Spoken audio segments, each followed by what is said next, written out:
Alrighty, Kerry, here's your 427 FE engine. Give you a description of this combination. We got the Edelbrock manifold. Got all port matched for you. Got a set of our ass cast heads on it, custom grind solid roller. Got your distributor in it. We just got one of our Dyno carburetors. Moroso oil pan. We'll go make a run, see what she does.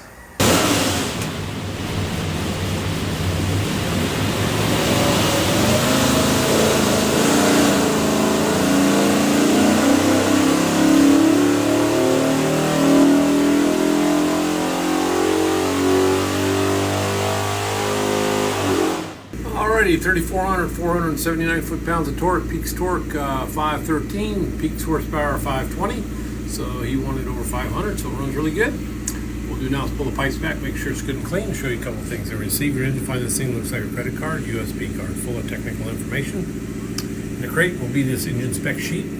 Recommend kind of looking over that. Have a great day.